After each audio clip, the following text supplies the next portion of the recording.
Lovely to be here this morning. My name's Danielle. I'm the Managing Director at the Sandbox Centre. For those of you who aren't acquainted with the Sandbox, we're located in downtown Barrie and online.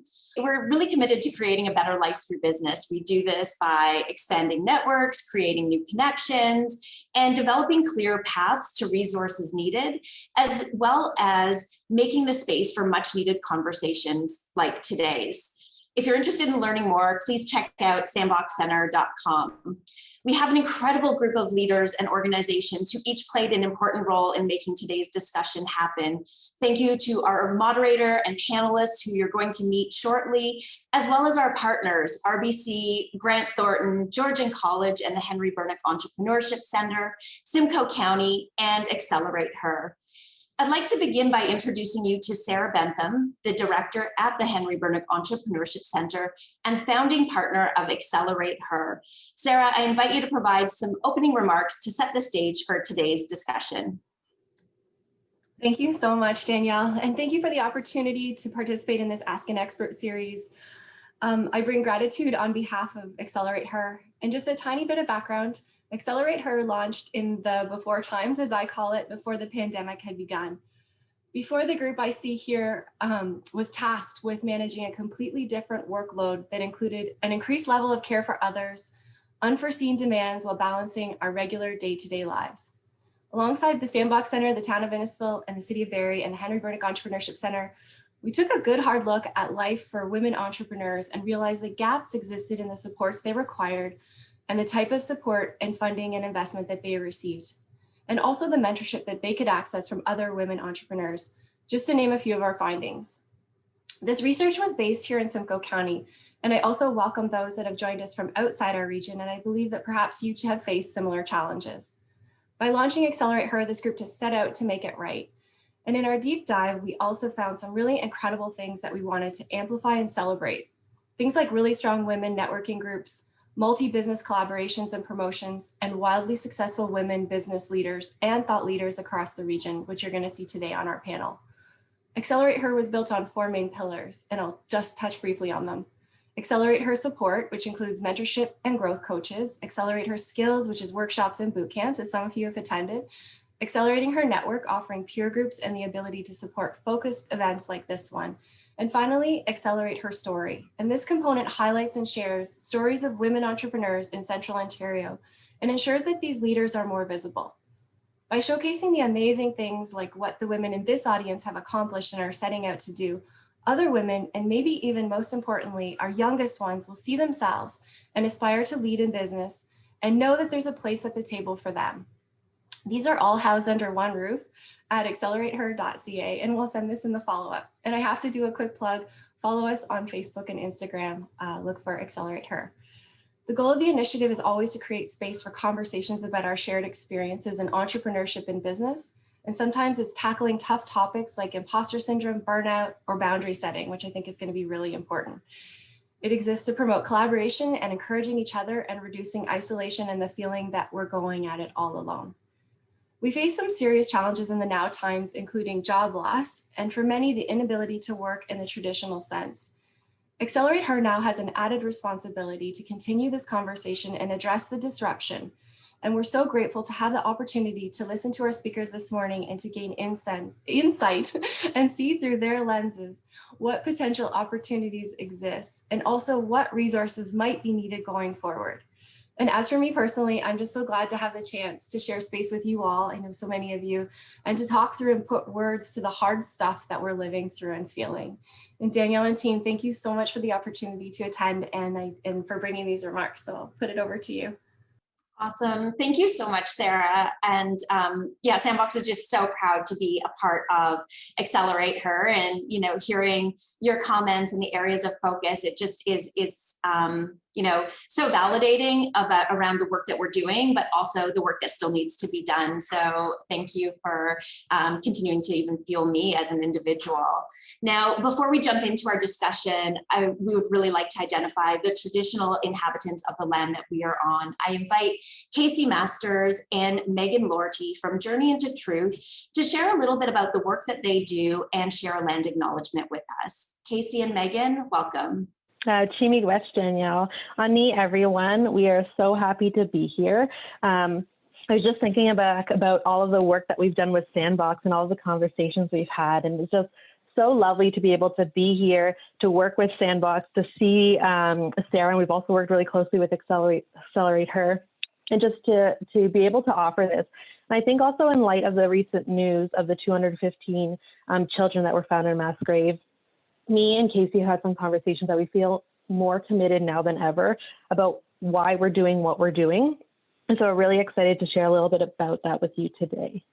So Journey into Truth really is a service that aims to tell the truth about Canada's relationship with Indigenous peoples, to spark a light in people to begin their own decolonization and reconciliation journey.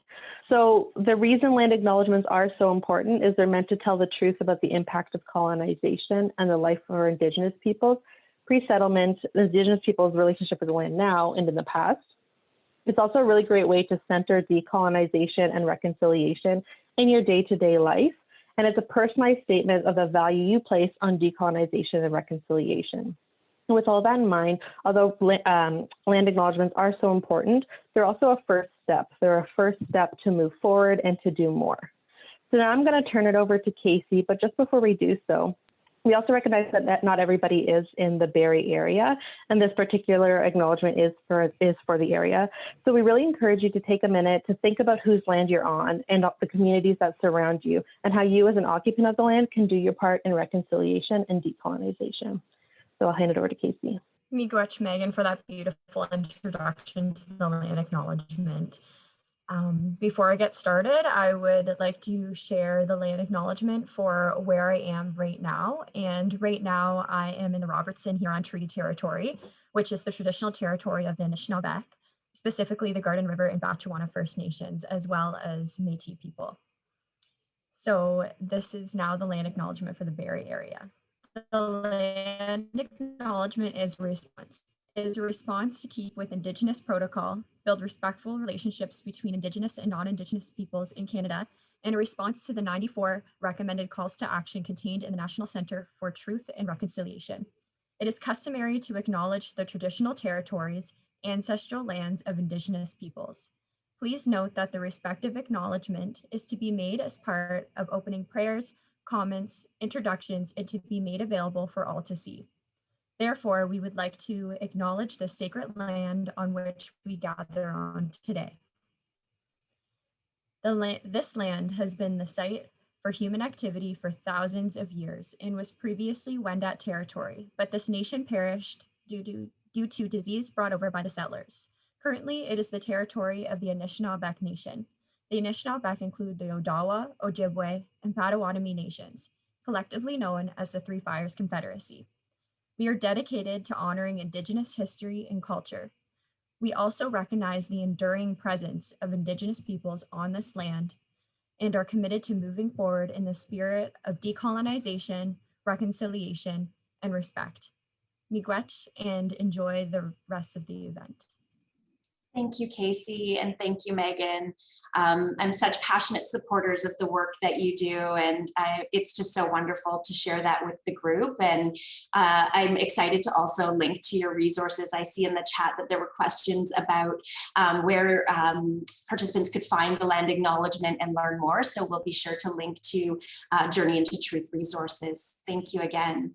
The pandemic has had a huge impact on all of us, that is clear, and I've seen it firsthand here in the Simcoe area. From the start of the pandemic, RBC looked at the bigger picture, the economic trends in Canada, and the impact of those trends in our communities.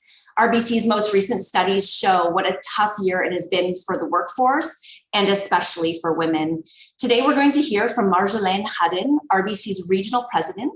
Since joining RBC, she celebrated 30 years with the bank. She's progressed through increasingly senior roles, both client-facing in operations, in commercial banking, as well as employee ombudsman. Based in Ottawa, she heads up personal and commercial banking business has a team of about 1,800 people, and her region goes from Ottawa through Oshawa to Barrie and over to North Bay. She dedicates her time to the Children's Hospital of Eastern Ontario Foundation. She's the chair of the RBC's Race for the Kids, benefiting youth mental health programs. She is also on the National Arts Centre Foundation Board. Marjolaine will share RBC's latest economic insights in the labor force and inspiring stories about women who have pivoted during the pandemic. It is my pleasure to introduce Marjolaine Hudden. Well, thank you very much, Danielle. And I guess you can hear me good. That's all good. Fantastic. So just before I start, I just want to recognize the great work that you, Danielle, and everyone at Sandbox Centre, do every day to support entrepreneurs. The work that you do is very important, particularly with the pandemic. So a big, big thank you. RBC is certainly very proud to partner with you. And as we gather virtually, I offer my gratitude to the people who have walked these lands before me. I'm joining you from the traditional territory of the Anishinaabe Algonquin Nation, Miigwech. What a year. What a year it has been. Our lives have been turned upside down. And frankly, for women, it's been a big blow.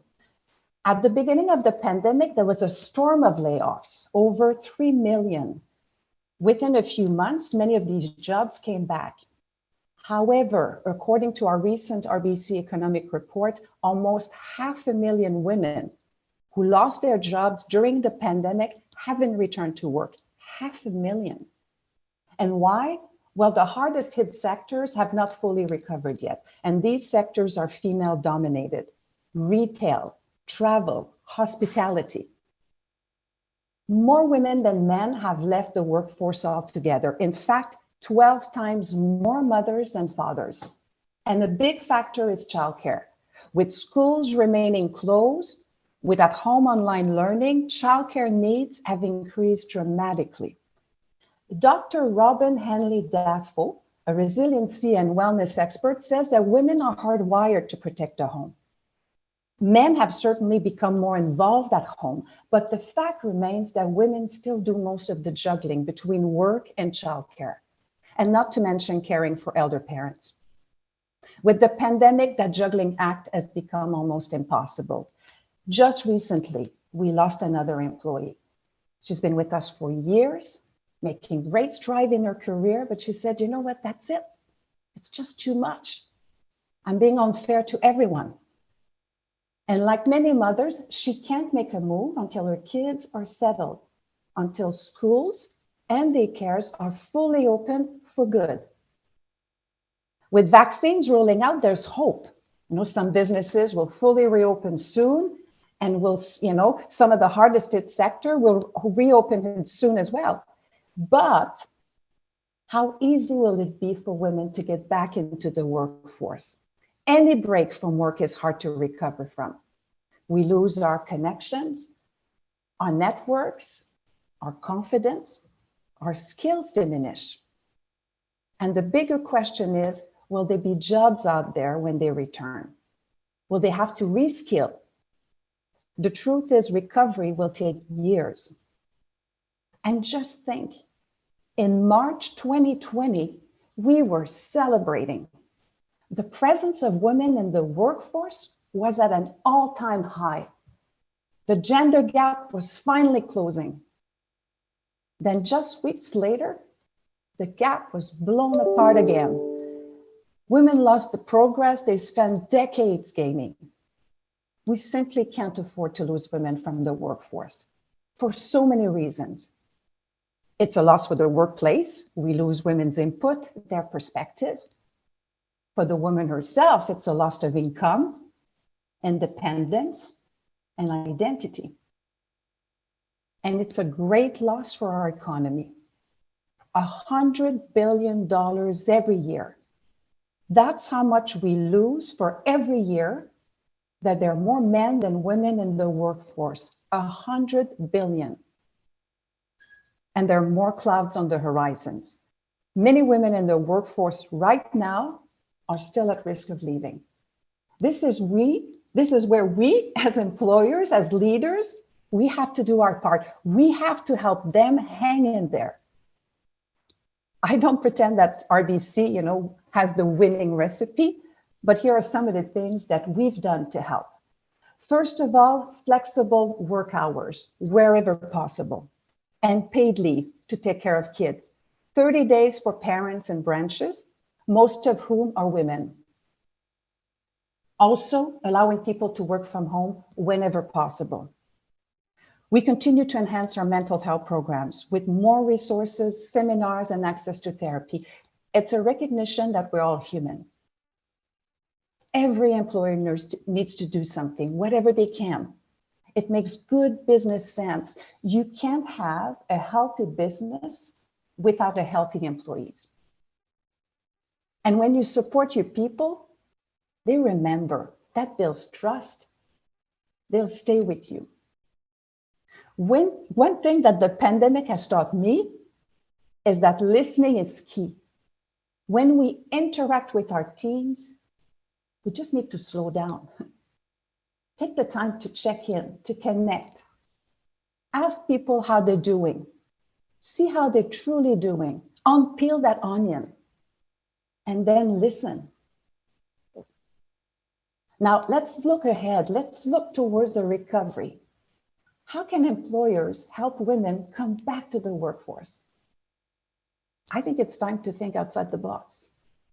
When it comes to hiring, look beyond the resume. Ask yourself, who do I have in front of me?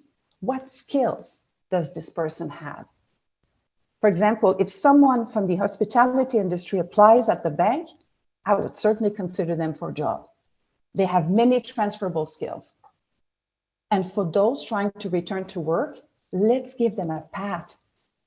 And if the talent is there, maybe they can start back even higher.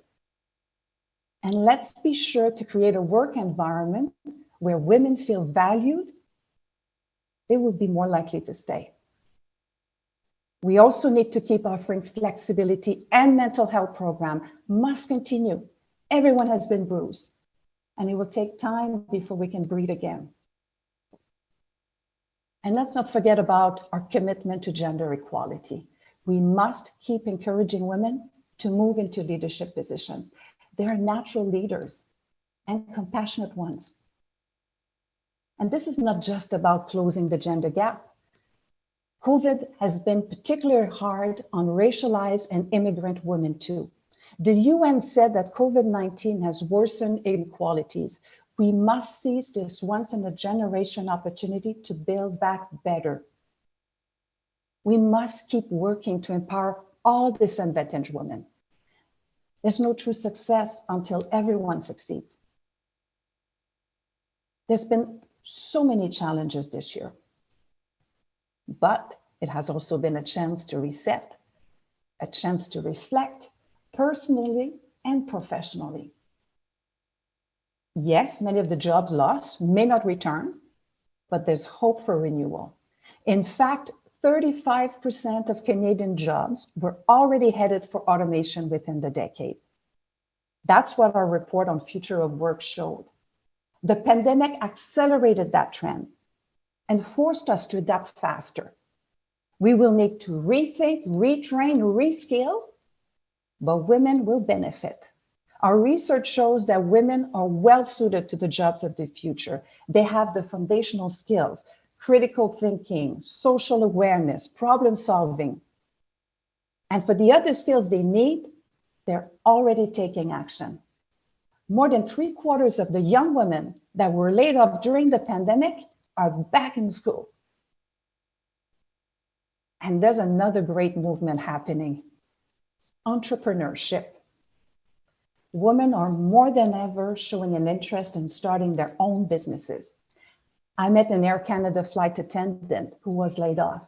She started an online maternity wear business. She saw a gap and just went for it. And you know, there's something special about female entrepreneurship. Carla Briones has noticed this. She's a business strategist who works with newcomers. Carla says that when women start businesses, it's more intentional. They start with a passion They want to have an impact. Carla is a great example of this. She owns 3 businesses. One of them is a restaurant, a major COVID challenge, but Carla managed to adapt and have impact. She temporarily turned her restaurant into a specialty grocery store, started a fundraising drive to bring meals to healthcare workers. We could definitely use more entrepreneurs like Carla. We've seen the strength and the resilience of so many women leaders who have survived, even thrived during this pandemic. There's Sunshine Tenasco, who runs Powwow Pitch, a kind of dragon's den for Indigenous entrepreneurs. She went virtual and national last summer and brought awareness to Indigenous culture and businesses. She launched a 2021 edition just recently. It's bigger than ever. There's Jane McCaw of Jane's Cottages in the Muskoka. Last summer and fall, Jane lost 50% of her business overnight. Every American customer canceled their rentals, but she pivoted to locals and doubled her business. Great entrepreneurs see opportunities everywhere. It can be hard to find a silver lining in this pandemic. Yes, COVID has been a blow to women in the workforce, but we are resilient. We are adaptable. As Dr. Robin says, we're all hardwired to do hard things. And there's hard work to do to bring women back into the workforce. But let's not just go back to the status quo. Let's not accept lower paid positions for women. And to accomplish this, the government will need a comprehensive strategy, a strategy that addresses both skills and childcare gaps. With the right actions, we will rebound even stronger. I think it's possible. I think we can, and we must. So let's work together. Let's bring women back.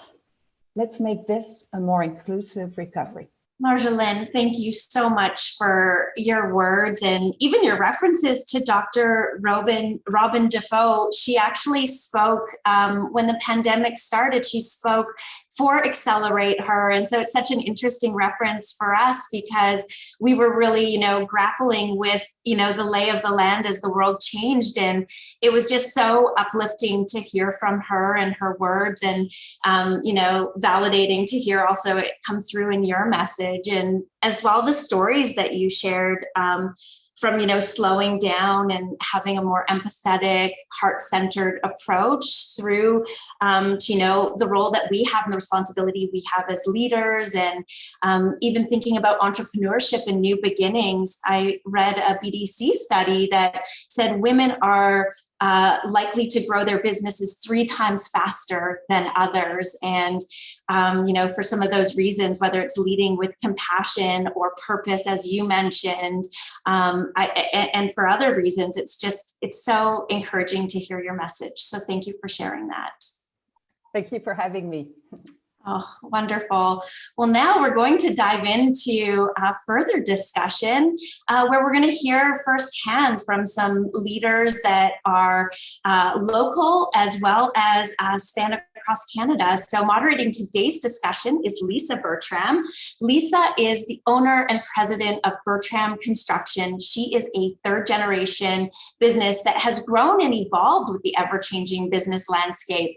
Lisa and Bertram Construction are committed to the local economy. They use local trades and suppliers and really lead with a human-centered approach to doing business. It's really this culture that makes Lisa and her team just so incredible to work with. And it is my greatest pleasure to introduce Lisa Bertram. Well, thank you, Danielle. It's a pleasure to be here today. And I'd like to start this session. We have 4 panelists here today. Michelle Alfonso, partner and national transaction adversary leader at Grant Thornton. Claudine Cousins, CEO of Empower Simcoe. Stephanie Stout, founder of Curo Hub, and Jill Dunlop, MPP of Simcoe North and the Associate Minister of Women and Children's Issues. And if we could start with Michelle, please introduce yourself and share a bit about your career and experience as it relates to the pandemic. Perfect. Thanks, Lisa. So good morning, everyone. My name is Michelle Alfonso, and I'm a partner of Grant Thornton. I'm based in Toronto, and I specialize in mergers and acquisition advisory. I'm honored to be here today and really look forward to this crucial conversation with this esteemed panel. Thank you to the Sandbox Centre and the sponsors for organizing this event and inviting me to participate. Acknowledging the very difficult experiences of so many people in so many different ways, I'm really cautious with the words that I use to describe my pandemic experience, because my own experience with the year was on balance positive. I've had a lot of positive wins this year. My baby boy being born in Feb 2020, 3 weeks before the shutdowns were announced. I watched my 7-year-old daughter grow up into an independent and avid reader and thrived, despite the on again, off again school year. I've enjoyed many family meals and the balance of working in close collaboration with my supportive husband, as we, like so many other parents, balanced all of the moving pieces of our lives. Despite my intention to take some time off with maternity leave, when the first shutdown happened, I came back to work part-time, primarily to ensure that my team had the support that they needed to feel safe and supported during the pandemic.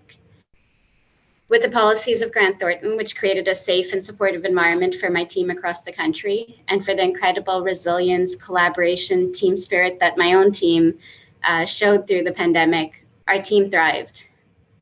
Somebody once told me that the best indicator of how your team was feeling was the personal successes in their lives. And so in that context, my own team did amazing. They bought houses, they got married, they had babies, and they thrived in so many ways that make me so proud. While we all had time to focus on family and being vital, all of us worked harder, stronger, more collaboratively than ever before to support each other. We worked nights, we did what we needed to do to be there and be collaborative. Everything that I talk about today will be kind of from the lens of my own role as a woman in business and mergers and acquisitions. But also, I would like to share some insights from Grant Thornton's Women in Business report, which has been a survey undertaken globally for the last 14 years and that we published in 2021 again. Thank you, Michelle.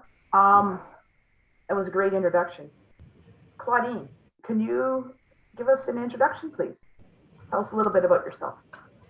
Sure, Lisa. Thank you so much. I'm Claudine Cousins, and I am CEO of Empower Simcoe, and we are a nonprofit charitable organization. We are a essential services. So we have been on the front line of the pandemic since day one. We are one of the larger employers in Simcoe County. So there are over 600 employees here, and we have been, I would say, on the treadmill since day one. And it has been quite a journey, I would say. And it has been, my sincere pleasure to be leading this organization of phenomenal staff, people supported, and families. And it has been, I call it a team effort. Yes, I may have been the CEO, I may be the CEO, but I can tell you it definitely hasn't been because of me. It has been because of the team, why we have been able to get through this. And, I consider myself really a scholar practitioner. I am always learning, and it's because of that why I have been able to get through this. I am a community change maker and teach part-time at Georgian College, and all of those various pieces have enabled me to do what I do. I have a huge passion for social justice issues, and I advocate for those who can't advocate for themselves. And, I consider it my responsibility to speak out and advocate for equity, diversity, and inclusion. And one of those areas that I'm passionate about is championing women issues and for people of color, and for Indigenous peoples as well, individuals who are marginalized, who are on the cusp of being unseen. So that is where I find myself, and I do this through events such as this, presentations and other opportunities. So the pandemic has had a big impact on our organization.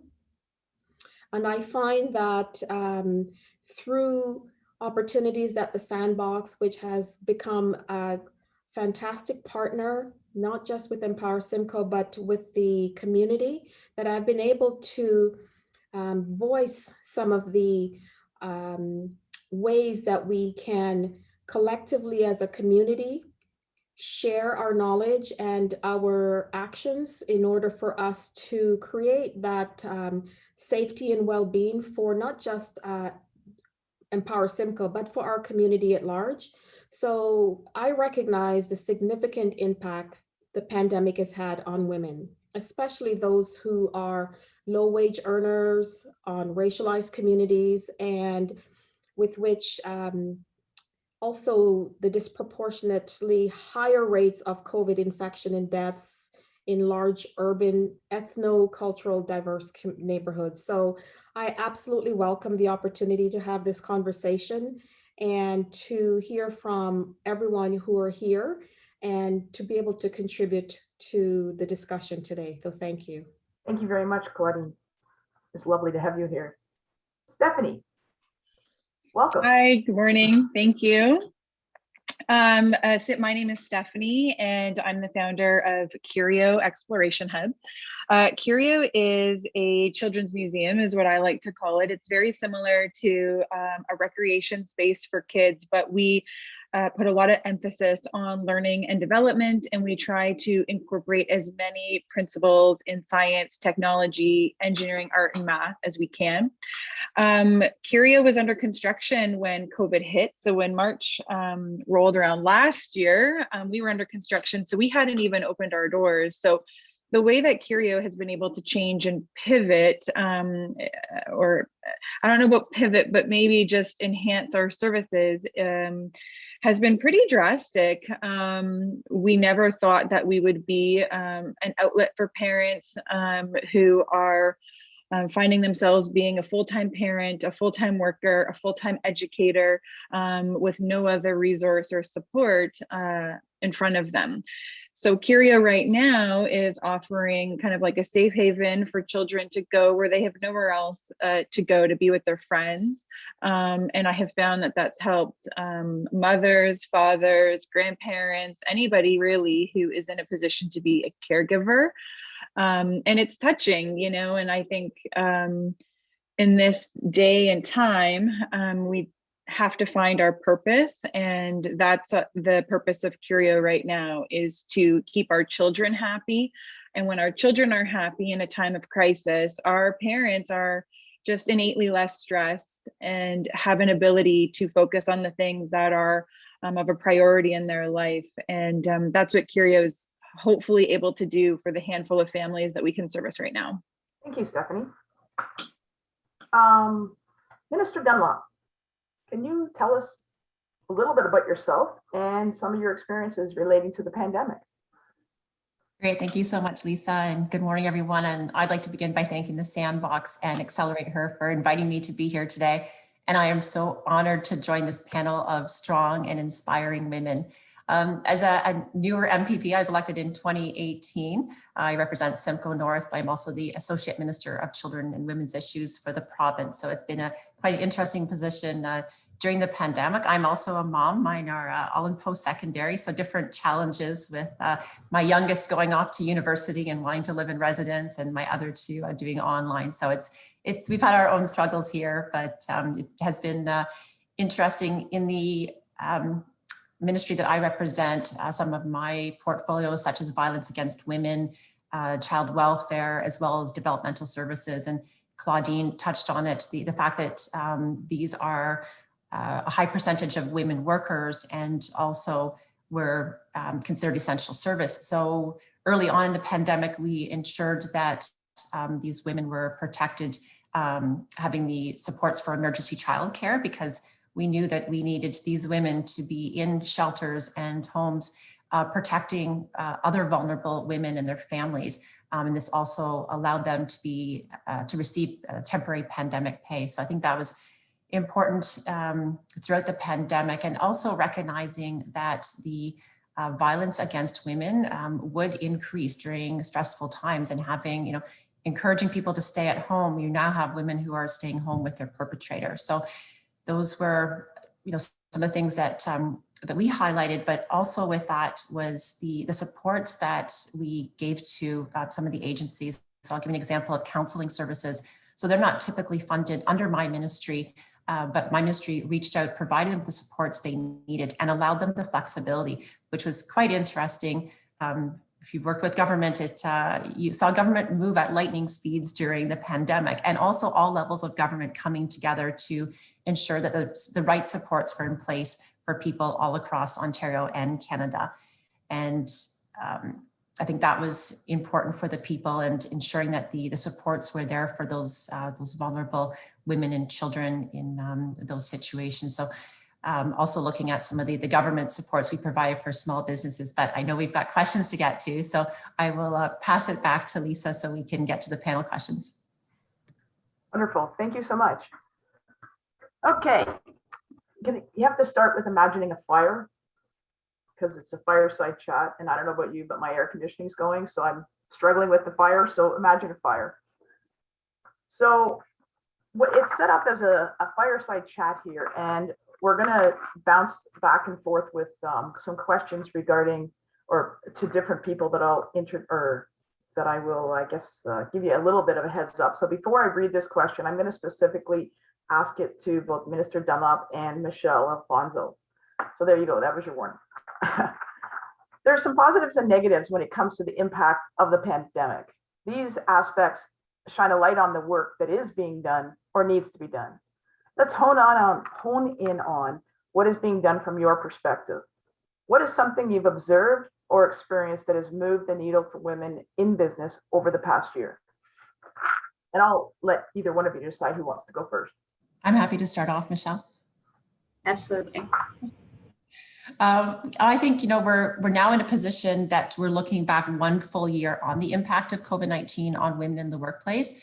So we know that women have been disproportionately impacted by the pandemic due to their overrepresentation in the worst affected sectors. So things like hospitality, tourism. So areas that it will take a long time before they're ever back to 100%. So I think it's, really important that women also represent the majority of workers in education and childcare, which we know are vital to supporting families and parents as they return to work. So once these realities became apparent, we knew that we couldn't allow years of progress on women's empowerment to be undone.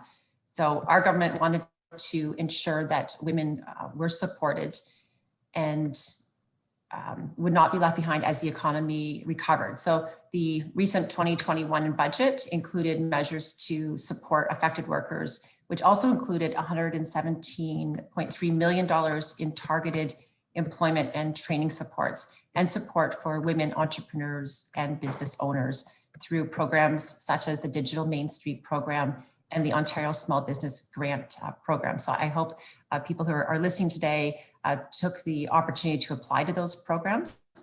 But we know the progress is ongoing, which is why we're establishing a task force on women in the economy. So that was something that Minister Bethlen Falvey also announced in the budget, which I'm very excited about, and we're going to announce shortly. But this task force will be informed by diverse voices from the public, private, and not-for-profit sectors, and will help address the unique and disproportionate economic barriers that women face, particularly in an economy that will look different after COVID-19. Sounds great. So there's a task force coming forth. That is interesting. Michelle. Perfect. Would you like to add in here? Yeah, absolutely. So my lens on what's moved the needle in this past year is really from the lens of my role in accounting and advisory and the mid-market entrepreneurs that we work with on a day-to-day basis.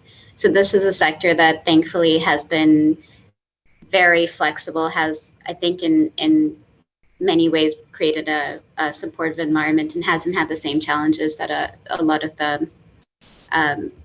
the sectors that have been hardest hit have had to experience. So in my view of the world, there have been mainly many things that have moved the needle for women in business, but I'll share 3 things that have been hugely influential in my own experiences.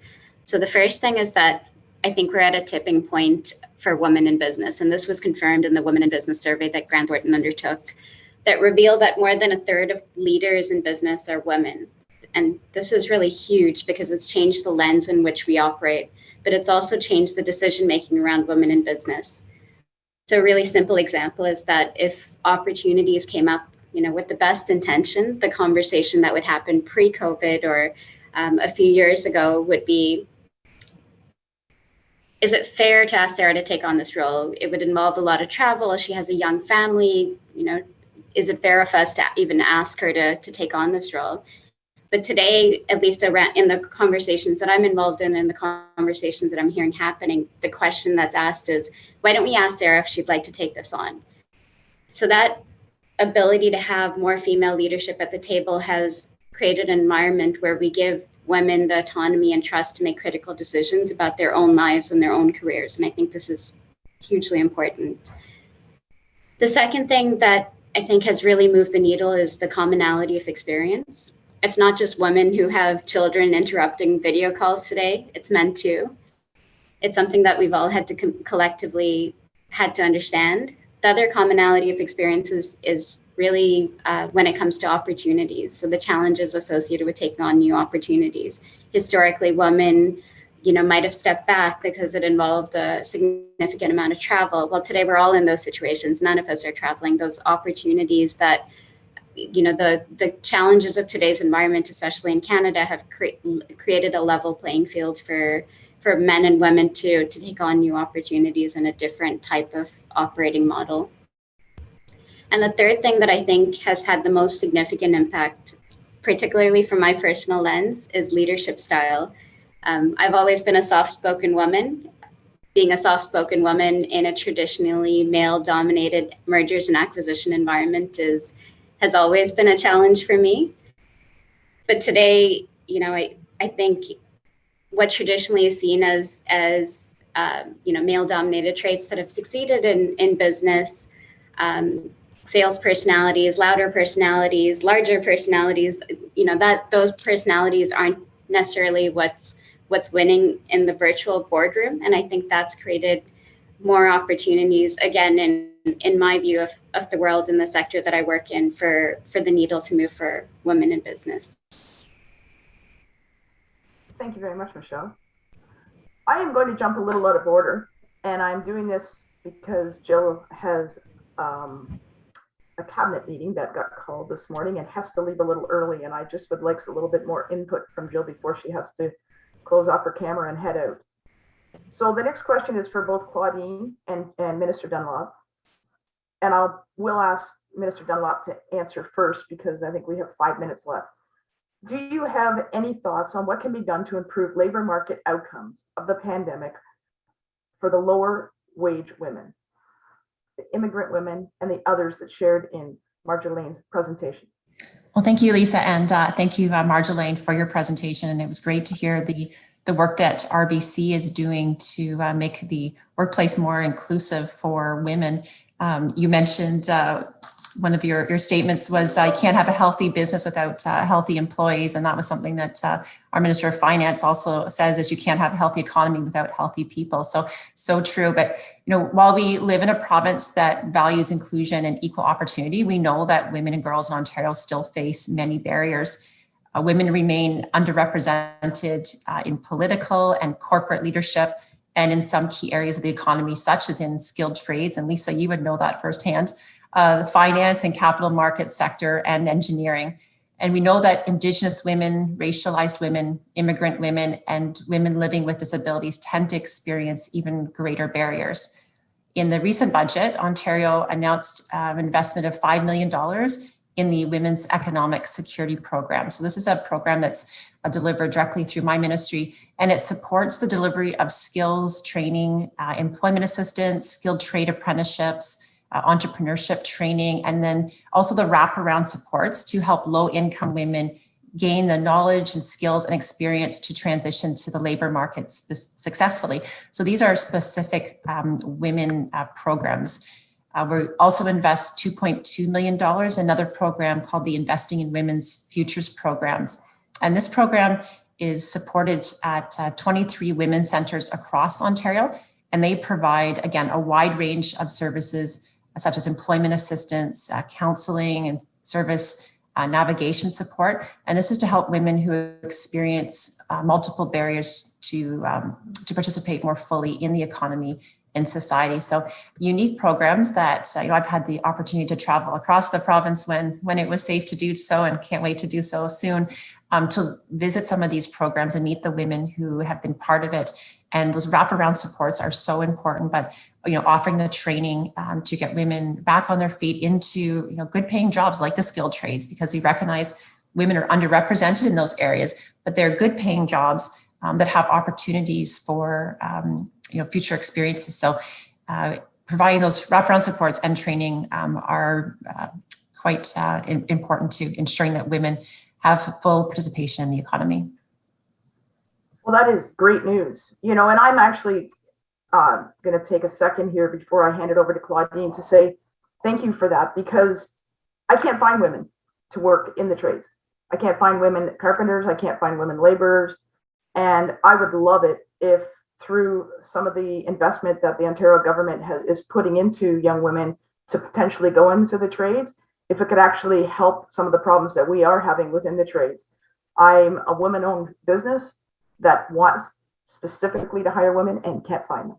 So maybe we can actually use some of the losses that we've suffered over the past year of women losing some of the retail jobs and or server jobs, and they can actually be retrained and have an opportunity to make more money and work for good companies like Bertram Construction. So Jill, throw the money that way at the training and I'll hire them. Completely agree. And I will keep you in mind, because I talk to lots of young women who are graduating from programs and looking for opportunities. And you know what, I always encourage them to leave the city too, right? There's a great area that we live in that there is jobs waiting for them. Okay. And I respect the fact that you have to leave. So I'm going to ask the same question back to Claudine. Would you like me to repeat the question, or are you good, Claudine?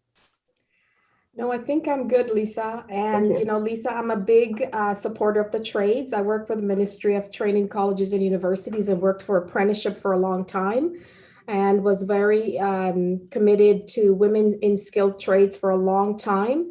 And I so agree with you. There's a lot more that I think that we can do to promote and encourage women in skills trades and to help them understand the value of working in the skilled trades and how much that is such a good job and career for women. Your question is a really good one. The recession or the pandemic has really impacted women in almost a cumulative way. We've seen the labor force impact on women because the jobs that women have, it's usually lower paying jobs, and the pandemic, as in any type of recession or recessionary impact, usually hits men first, but women entering the workforce help to make up the impact of lost income for their families. But for me, when I think about what can be done, from whether it's from a government, when I think about women entrepreneurs who are some of the biggest backbones of our economy, I would like to see some, specific subsidies targeting that those groups that are focused on helping those businesses to access subsidies and loans specific to those businesses to help them survive. The retraining that is critical to them getting back on their feet and transitioning, whether it is into a new career path, such as apprenticeship or such as the skilled trades, which is so important. Also, I think the promise of a national childcare is so critical at this stage. We know that women are held back because the concern around childcare has held them back in so many ways. We heard from Michelle that talked about, the conversation around whether Women are even brought to the table around a promotion or a new opportunity because the perception is, well, you know, they're not even going to consider it because they can't travel, or they can't do this, or they can't do that because of childcare, as if only women have children. Go figure. You know, that is something that never ceased to amaze me. And I think that, you know, equal pay, people, equal pay. You know, we forget that women are doing some of the same jobs as men, yet they continue to fall behind in terms of how much they're being paid. We continue to have this disparity between the pay for women and men, and that needs to be given some consideration for how we move forward in helping to narrow the gap between women and men. And then a huge focus on our girls who are coming into the system. They are seeing what's happening, and they need to feel that there is an opportunity for them to also move into their career in a way that is strengthened through whether it's education and through mentorship that helps them to really get a solid grounding in their careers. So I think, you know, in those areas, then we can see some real progress. Thank you, Claudine. Okay, the next question is going to be directed to, again, Claudine and Stephanie. So now let's expand on what work needs to be done. This can be from your observations or lived experience. What needs to be done to improve opportunities for women in business as we move ahead or move into this year ahead? Stephanie, we'll start with you. Sure, yeah, thank you, Lisa. To piggyback a little bit on Claudine as well as yourself, I mean, I'm kind of looking at it from a perspective of our youth. You know, we hosted a workshop at Curio last week, and it was all about construction and tools and building, and we had 30 kids, half were boys, half were girls. And that was amazing. You know, it's amazing to bring in our community experts at the child level so that we can start getting to our kiddos when they're young and passionate. And when they see a woman who's running a business, they see a woman who's being a mentor, they see a woman who's a leader, boys and girls can benefit from that outlook at our world. And I think for me, that's the biggest thing that I'm trying to do is provide opportunities for the children, and that will trickle down to the family at large, and hopefully provide opportunities for young girls and young boys.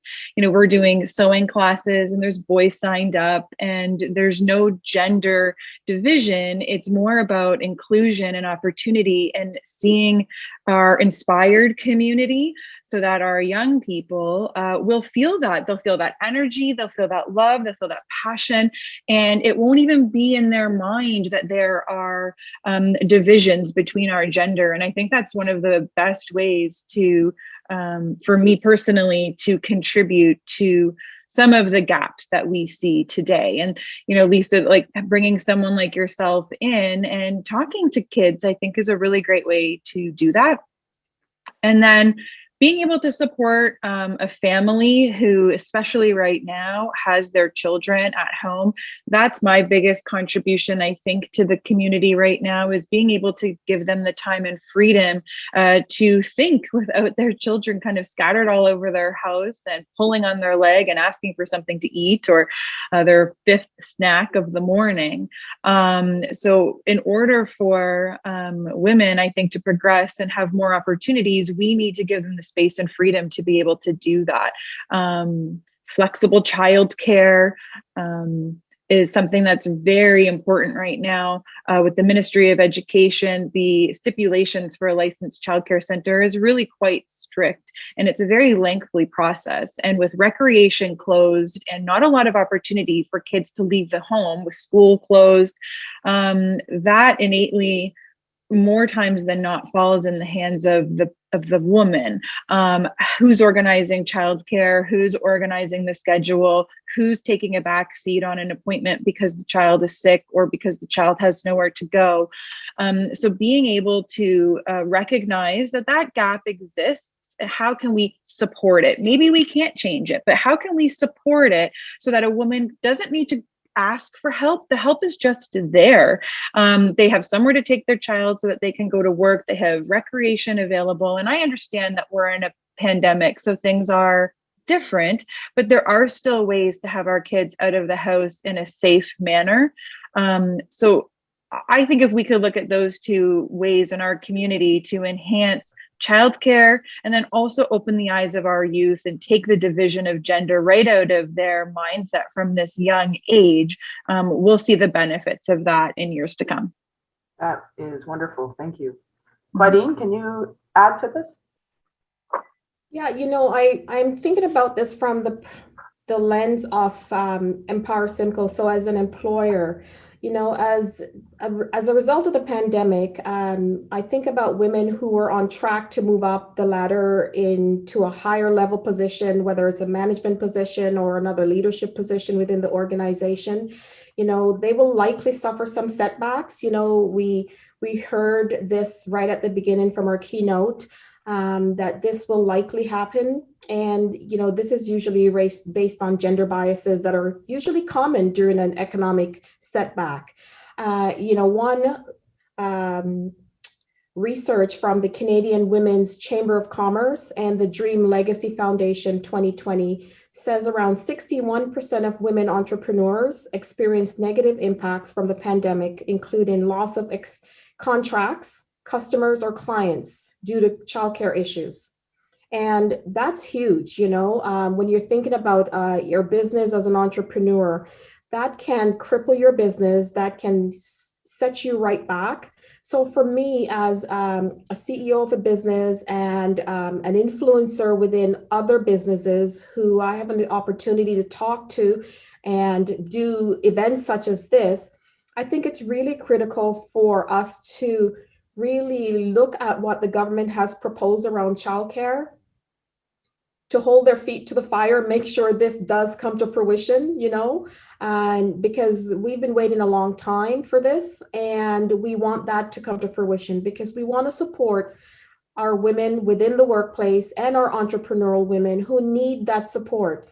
We also want to make sure that as an organization and as leaders within our organization, we play a crucial role in helping women to return or stay in the workforce, and that they return seamlessly within the workforce, that they don't have to fight to get back to where they were. They don't have to be, stressed by the fact that they're coming back to the workforce and have to beg to get back to where they were, or have to fight to get to the next level within the work, by accommodating them, by helping to listen, by helping to make sure that we can help them balance their work and their family life. We need to include them in the communications, the planning, the return to work environment that we're trying to build. They need to be part of that because they are part of that. And the success of any organization is making sure that we're transparent and inclusive of all of that. We also need to do some of the big structural things that becomes barriers for all of our employees. Look at our policies. Some of our policies are so yesterday, right? They are so pre-pandemic, pre-everything. They are things that we hold on to like they're money in the bank. And we say, well, the policy says, well, you know what? Those policies really need to be thrown out the door and reimagined. We need to look at them and say, are these policies serving us in the best way from a person or a people-centered way?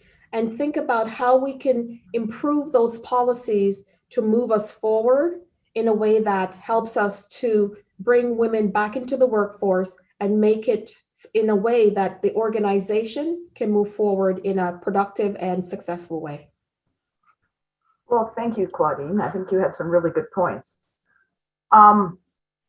We are leaving the one section of our fireside chat and going into a question and answer section. So the first question, and it's going to be open to anyone on the panel. Employment for women has been the most significantly impacted, or has been most significantly impacted this last year, given the impact of COVID. And sectors of the economy most impacted are where women predominantly work, along with family responsibilities. Has your organization created a window of opportunity for women? And I know some people have already answered this, but maybe let's speak. Anybody else? Lisa, I'm happy to jump in. Please. Okay. So I think what Grant Thornton has done and what our team has done is really create a culture of trust and openness. You know, back to my example of asking women, do you want to take on this responsibility, and giving them control over their own choices. I think that's been a really important part of how we've created opportunity within our organization for women, is that culture of trust, openness, collaboration.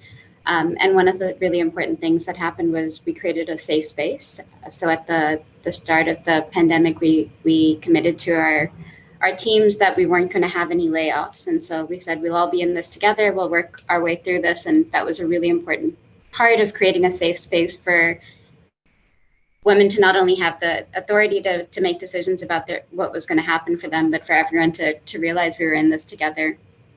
And I think the other thing that was really important was holding space. So as women were making different choices about their lives, not only making sure that they had job security if they needed to leave, and I'm specifically in my particular team thinking about maternity leave, you know, giving people space to not only step away when they needed to for maternity leave and to be mothers and to make those choices for themselves, but making sure that we weren't just holding their jobs, but holding their roles on their team, so that before they left, working with them, as Claudine said, including them in the communication and planning for those gaps that were going to occur, so that we could figure out how do we keep the ball moving for you, so that when you come back, the ball is further ahead and you can pick it up and keep running. And instead of, you know, I'm going to put this ball down here, walk away and come back and pick it up where I left it, you know, how do you keep the ball moving, and making sure we engaged our colleagues who had to step away in those conversations to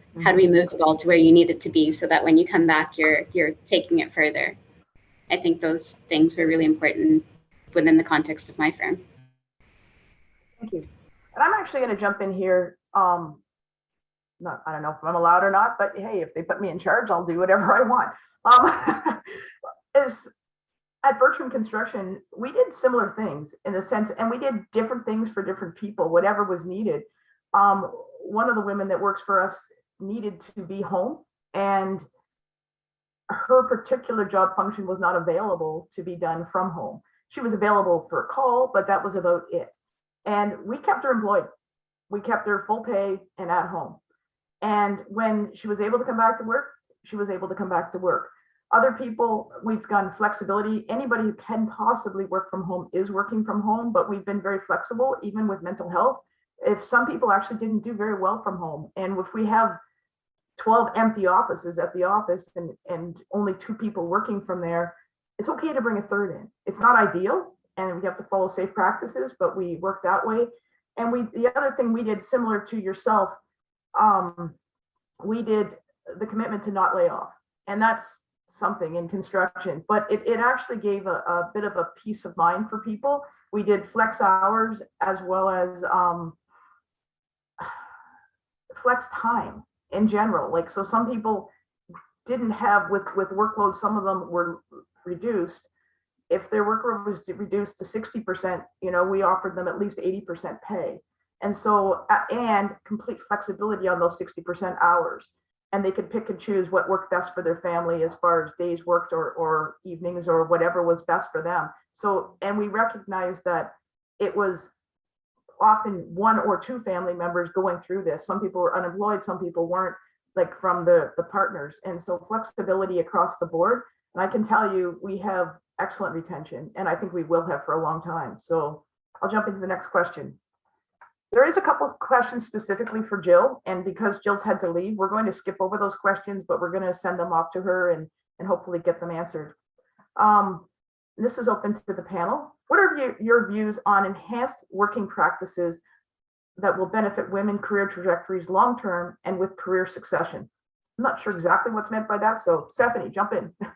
Well, I was just kind of thinking that opportunities like this, where we have the ability to empower women and support women and provide them with confidence, safety, and the space and freedom to talk about challenges, talk about fears. As an entrepreneur, I'm not employing a lot of people right now. I have 4 staff members coming into the summer, which is wonderful. And I'm so grateful that I can provide those opportunities. But for me as a female entrepreneur who I hope to be able to move my company forward, I'm looking for support. I'm looking for a supportive community that is flexible and adaptable and allows me to call them at 8 o'clock at night, because that's when the kids are quiet, or has this roundtable discussion where you feel inspired by other leaders. I think being able to make space for others is always very difficult when you're running a company, when you're an entrepreneur, but understanding the importance of making space for others is so critical. And I hope that we all, continue to try to find the time to do that, to be a mentor, to be a mentee, and to kind of give each other that island. When you're an entrepreneur on your own without a big staff, without a partner, you feel lonely. And so if you could take away some loneliness from another woman in business, then I think that alone will help them with their leadership skills, will help give them confidence, will help give them space. It's very similar to motherhood. Your newborn comes along and you think you're the only one who cries at 3 o'clock in the morning watching Netflix, but you're not. And in entrepreneurship and in business, I feel like those same fears exist, where if you talk about it, are you going to be looked at as less of a leader? No, you're not. You're going to be looked at with strength and power.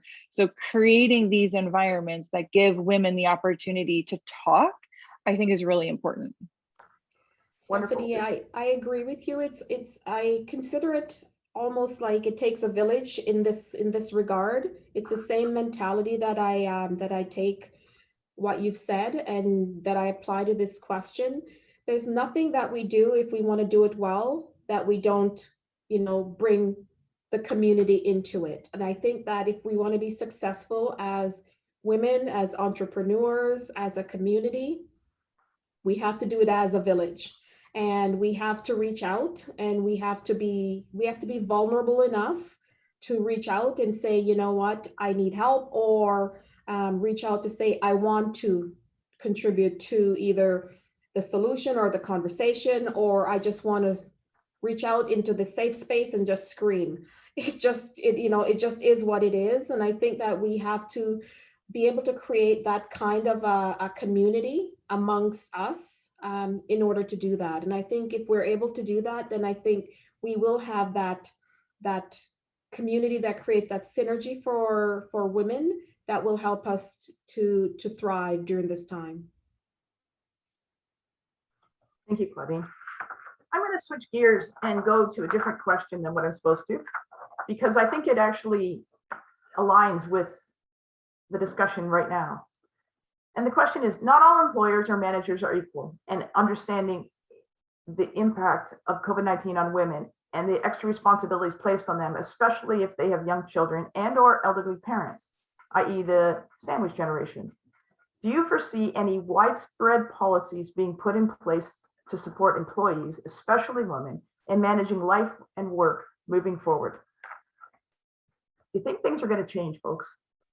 I mean, I can speak to it from just like a childcare perspective. I feel like I would love to see some changes in what is classified as adequate childcare, being creative in our children's education, being creative in where they're allowed to spend their time, I think is a really great way to start that process, and giving employees the opportunity to work, put in flexible hours, to say yes to the projects that might take up a little bit of home time, might require them out of the house. I feel like if we can start there in supporting individuals with young children by getting the green light on what is considered either a licensed or an adequate childcare center, then that's a really great place to start. And I know for myself, that's what I'm trying to advocate for is with school not running right now, even though a lot of our kids are still sticking with online learning, a lot of them just can't, they're burnt out, they're unable to stare at a screen any longer, and parents literally have nothing to do with them. So maybe looking at alternative education plans is a really great way to help our homeschooling community. A lot of homeschoolers are women with independent businesses that they do from home. So they still need the opportunity to be kid-free every once in a while. So I can't really support it from an employee perspective, but I would hope that I can support an employer by freeing up the time of their staff by being able to provide kind of creative workshops and creative childcare. So from an employer perspective, I'm wondering if Michelle or Claudine could weigh in here. Do you see widespread policy changes coming? From our firm's perspective, Lisa, absolutely. I mean, it's a constant conversation, and it's a big part of what we're building into our strategy for the next few years. Some of the things that we're looking at are, physical workspaces, whether it's a hybrid model, whether it's work from home model. How do we create the flexibility that women and our other team members need?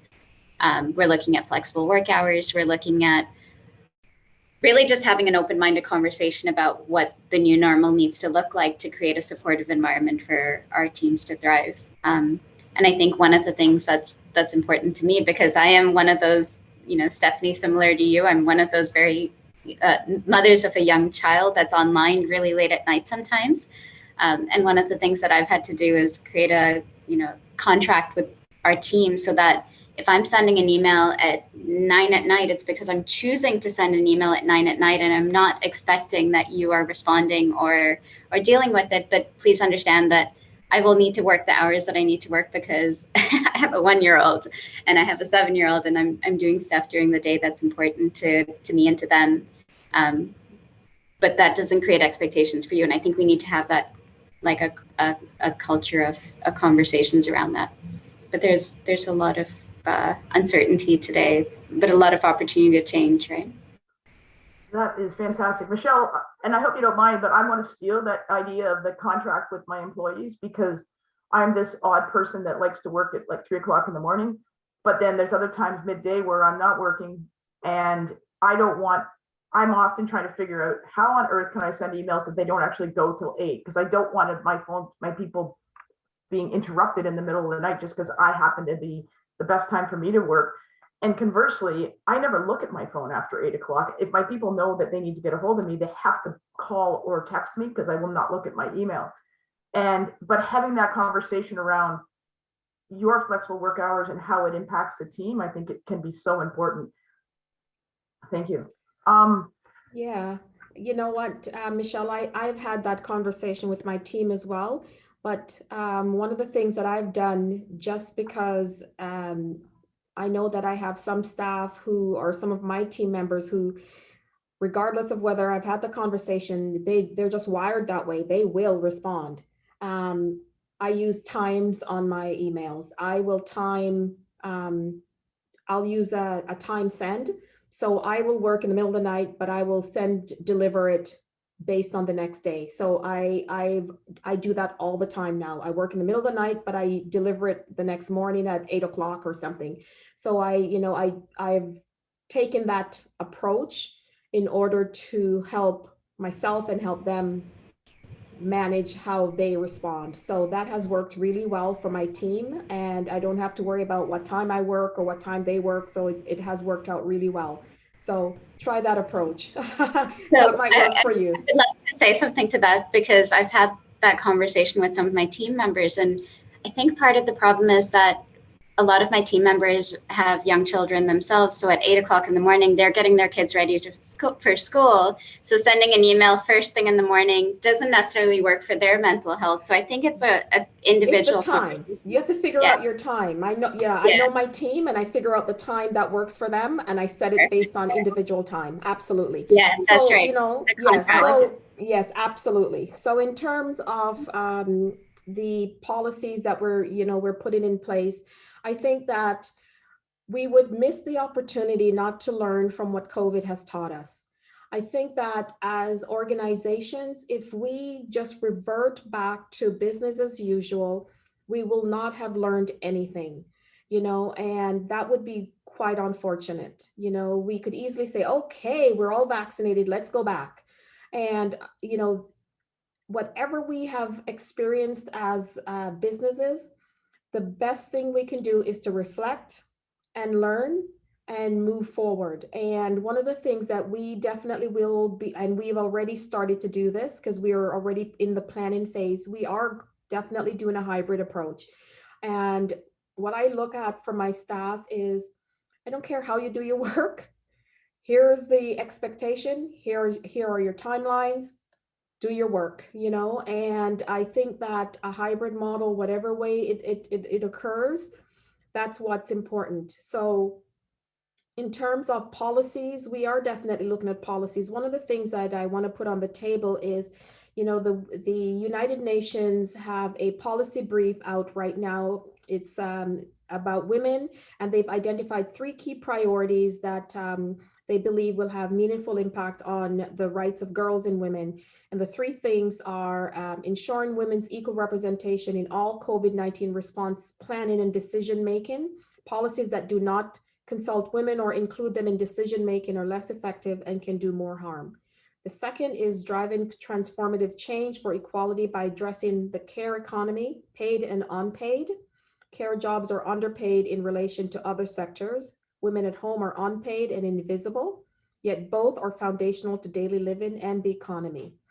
The third is target women and girls in all efforts to address the socioeconomic impact of COVID-19. So apply a gender lens to the design of stimulus and social assistance programs to achieve greater equality opportunities and social protection. So I'll share that with Danielle so they can attach that to the information. But from Empower Simcoe's perspective, absolutely everything's on the table, and nothing that we do will be done without our staff chiming in. Their participation, their words, their acceptance in our policies, in how we move forward, will be key to how we take the next steps. And I think organizations who believe that their employees are important to their success will hopefully do the same. So that is how we will be moving forward. Well said, Claudine. Well said. This next question is interesting. In our new flexible work environment, we often address boundaries on the employer side, but how do we navigate boundaries with partners and family that did not have the opportunity nor understand this flexible work option? Now, they've actually said they'd love Lisa's thoughts on this, but I don't know the answer, so I actually have to think. Does anybody have, my home situation is probably the best it could have been in this COVID last year and a half, in the sense that my kids are either in post-secondary school, live out of province and can't get home, or have recently graduated and are working on their own. So I'm a supportive parent from afar, and I haven't had to juggle as much at the home front. At the same time, I've had the privilege just at the start of this to move to our permanent move to our cottage, which was already pre-planned pre-COVID, and have a wonderful beach to walk on every day. So my home life is beyond amazing for living out COVID. And I recognize that I am extremely privileged in that. And so we don't have the same kind of issues that I can't answer it, but I'm sure there's other people on the call here that can answer this at a lot easier, like as to how do you navigate the home life with flex hours and such. Lisa, I'm really crappy working from home. I have 2 children, and one is full-time in the workforce, and one goes to university at Lakehead and goes to university online. And I'm the most cranky person at home, and they kicked me out from the very beginning.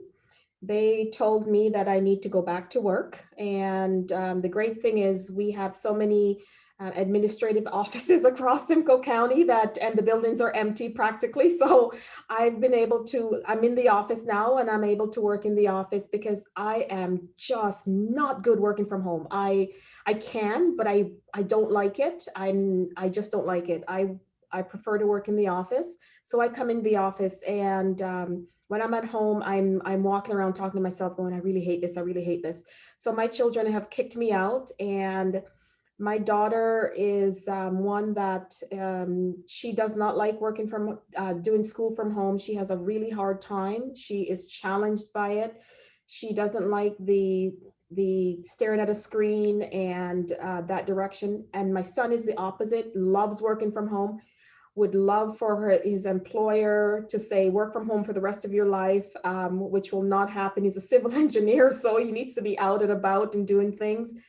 And challenging the system to say, well, I can work from home some of the times because I do reports. Why can't I do it from home? Why do I need to be in the office? Why can't you let me do? So he's challenging and bucking the system, whereas my daughter is ready to go back out. So, you know, the push-pull between all of the expectations between them and myself is interesting because I can see the differences between employers through them.